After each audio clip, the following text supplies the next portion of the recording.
saw from yesterday, especially in the evening hours. Bentley, 79-mile-per-hour wind gusts. That's 12 miles to the east of Mott, give or take. And then Mott itself, 59 miles per hour there. And so, take it how you will. We do know that those winds have diminished greatly since then, even for the bigger cities. Bismarck had a 59-mile-per-hour wind gust there. Okay, so here's the radar and satellite loop over the past 3 hours. We've been looking at this all morning long. And one thing that's super interesting here, there's two things. First, the warm front, it's approaching our region. But the biggest part I want you to take out of this is this low pressure system. That was our impactful wind yesterday. And notice as we've watched this go eastward into the overnight hours, we've seen all of those lines of equal pressure move off towards the east. As we're now looking in western central North Dakota, no lines. So that's accounting for the light winds that we do have. And as we look into the wind gusts, no wind gusts, except for the capital city right now over 20 miles per hour. So that's 23 right there, to still very windy over in Minnesota and along I-29. So that's that science that we're looking at. That's what you call meteorology and how to determine if it's windy or not. Temperatures, though, I mean, they're a little chilly, 30s and 40s. We're not done just yet. We're still going to hit about 50 degrees today as that warm front approaches.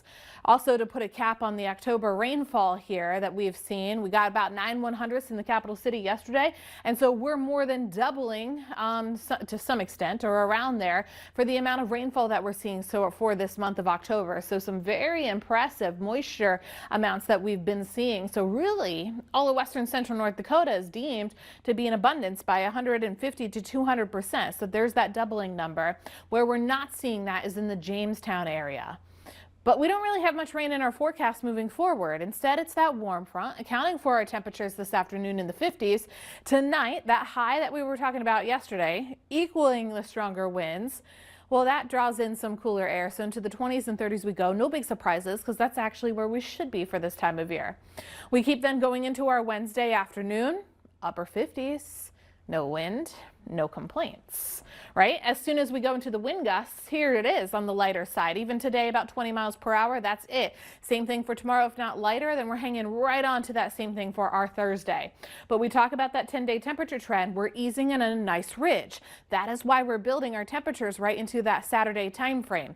Next week, we do start to dip a little bit, but keep in perspective here, our normal high right now is about 53, 54 degrees. So we do actually drop a little bit close to that standard next week. So we're giving out that low pressure system. Here comes that mild air. Here comes that ridge that we're seeing. Once we're in the Monday time frame, Sarah, of next week, there comes that trough, and that's why we see the cooler temperature trend as we go into the 50s at that point. We'll have to take advantage of the weekend. Yes, I mean, beautiful out there. We could touch 70 in some places. Ooh, thanks, Heidi.